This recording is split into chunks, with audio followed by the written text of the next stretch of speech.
General Flynn, thank you so much for being with us on Kingdom Podcast. It is exciting to have you here. You're one of our heroes. Thank you. And you are stirring the fire not only in the nation as a whole, but in the church. And I wanted to ask you a couple questions about that. I see you got a book you've written with someone here about the church. The role of the church. The role of the church. Citizen's Guide to Fifth Generation Warfare, the role of the church. It's amazing. This is just out as of last Monday. It's a part of a series. Fifth Generation Warfare is the first in the series. This is a bestseller, and it's a phenomenal book. This is what we're involved in right now. We're involved in what's called Fifth Generation Warfare. We then decided, because of the artificial intelligence, explosion and the way it's impacting our children, especially our children, how to fight in that realm. And we call these Citizen's Guide because it's written in a layman's term. I always say I think like an eighth grader sometimes. I really do. You go general, all this stuff, but actually it's simple. And then this is the most important one, and this one's going to be super important for this country, because if the church doesn't figure out what its role is, that's right, we're done as a nation. That's right. And that's why that particular book is super, super important. I appreciate you. Yes, sir. Absolutely. We want to make sure everybody can get the information. It'll be on the screen for them to order those books. Yep. I got about 3 questions for you. Okay. The first one is, how did our nation get into the pickle that it's in right now? The American people really became lazy, complacent, and we turned our country over to the sort of the political class. Yeah. And when we did that, we did it thinking that these people that we vote for, that we put into office, and I don't care whether it's a mayor of a city or a president of the country, we've just lost sight of our responsibility. We really lost sight of what our responsibility is as a citizen of this country. And when we lost sight of that, and we gave up that role, then that role is going to be filled. That vacuum is going to be filled, and it's filled by the government. Yeah. The government has crept into our lives, and now it's like it's consuming us. Yeah. The other component of that is, and it's really so strategically, that's why. Okay, to answer your question, sort of one of the major components is our education system has failed. But I am not one to stand here and tell you it's them. It's the Department of Education. It's Senator so-and-so. It's Congressman so-and-so. It is us. Yeah. We're the ones that are responsible for this country.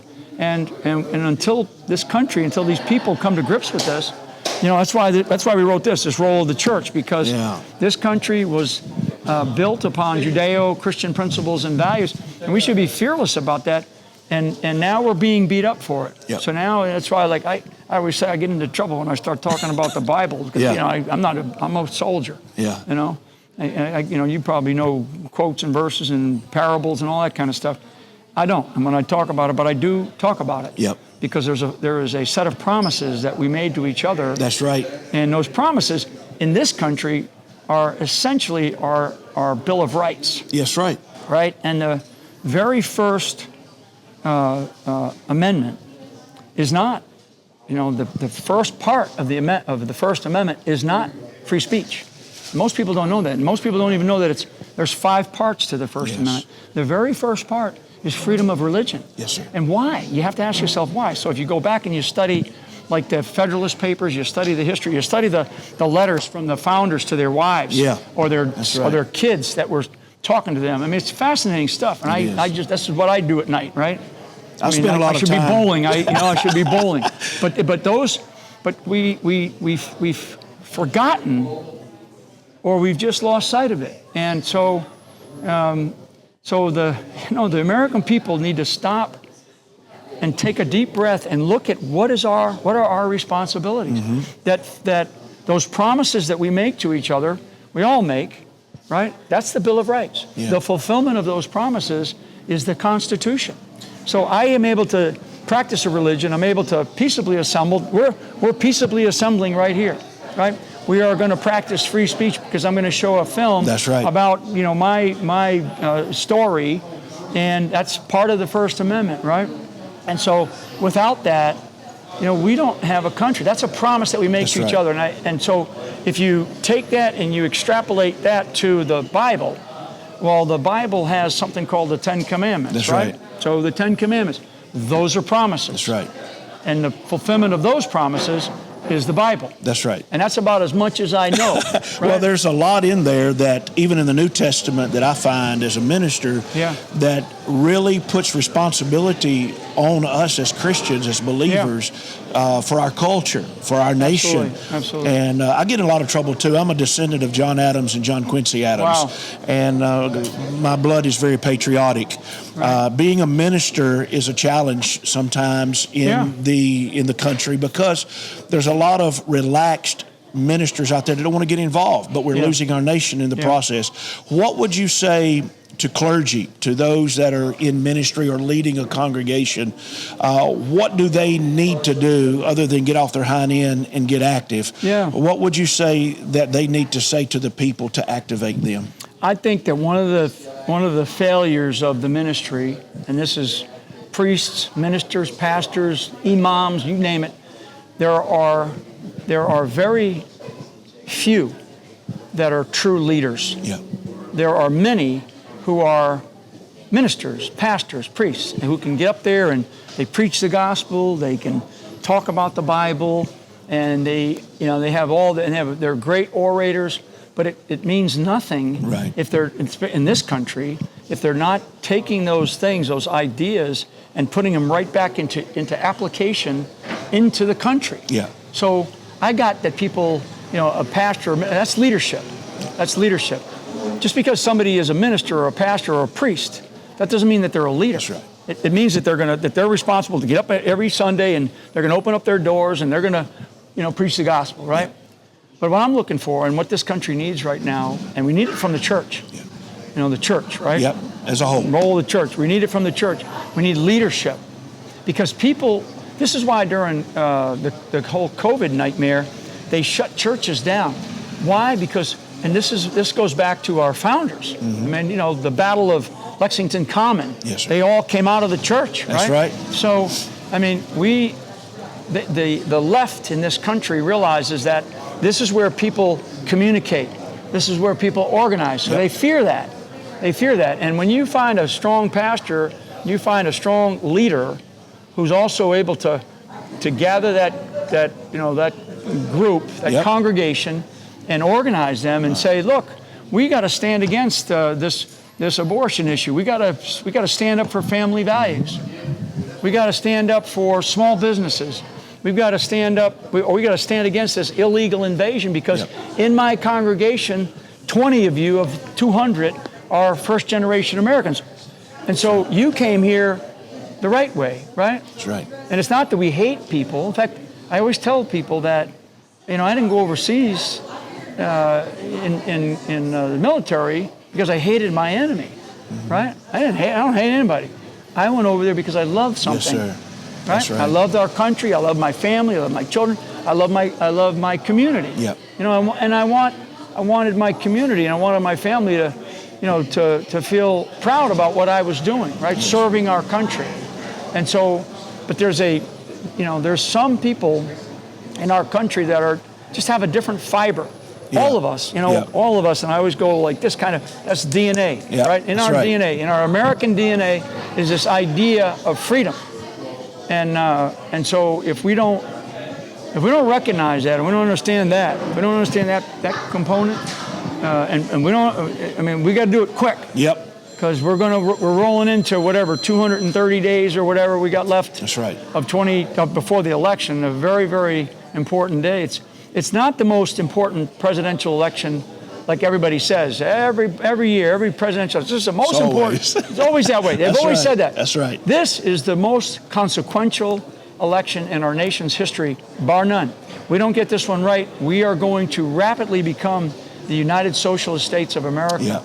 So there's some things, and that's not a conspiracy theory. That's right. There's some things that I believe that is ahead of us that are very hard, very dark. It's not just going to come and go. What would you like? My last question for you, General. What would you say to the church and to the nation as far as enduring what's ahead, because it's not going to be a cakewalk. Yeah. We've got some really troubling times ahead of us. Yep. And I think the Black Robe Regiment that we had in the Revolutionary War, Yeah. who led their congregations out to battle against the crown, we need some of those kind of people to rise up again and say, we'll have that grit. Yeah. What's ahead of us? How do we endure it? And how do we get the outcome we need? Yeah, life is filled with sacrifice. Yes, sir. Life is, if it was fair, life isn't fair. Yeah. War is not fair. That's right. And we're in a war right now. We're definitely in a spiritual war. This is a good versus evil period of time, and there's all kinds of physical and intellectual and emotional components of it. But it's definitely spiritual. I think I use this phrase: local action equals a national impact. That means people need to reflect on what they're doing now and how are they serving, right? And really step up and speak up now. Yes. Don't let somebody else do it. If you let somebody else do it, you're going to find yourself in a catch here, and boy, it's not going to be pretty. The idea when we say, we use the phrase freedom is not free, right? Freedom requires great sacrifice. Right. When I look at over the back shoulder of history of this country, extraordinary sacrifice by many others for, 250 years, let's say, right, roughly. I mean, extraordinary history or extraordinary sacrifice.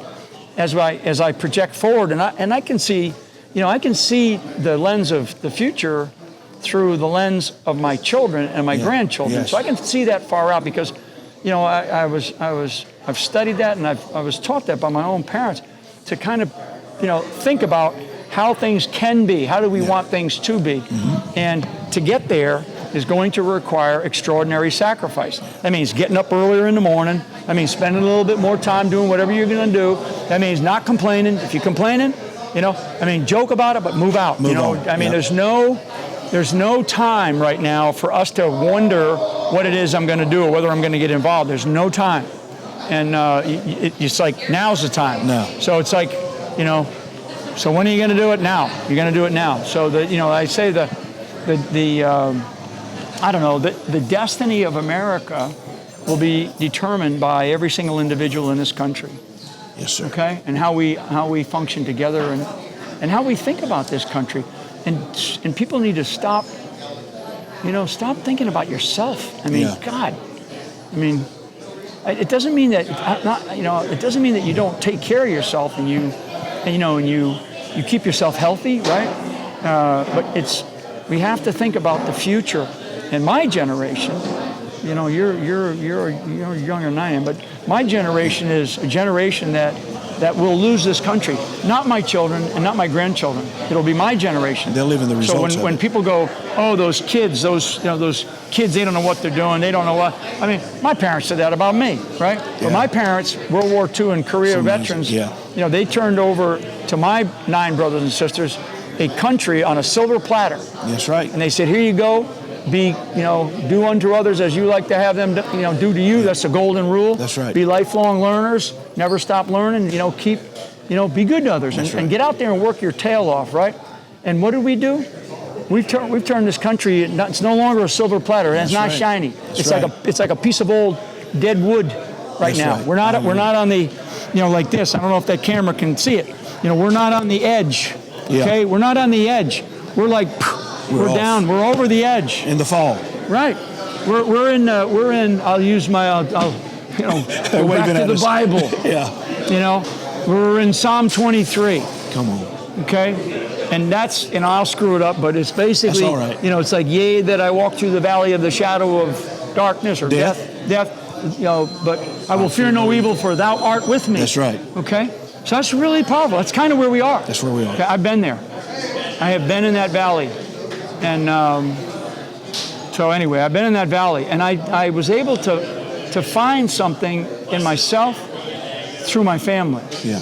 And to a degree, that's what this film is about. It's a story of survival and overcoming the challenges that one faces. But I tried to craft this story in a way where the people that watch it can reflect in themselves who they are, and are they ready to go through something like this?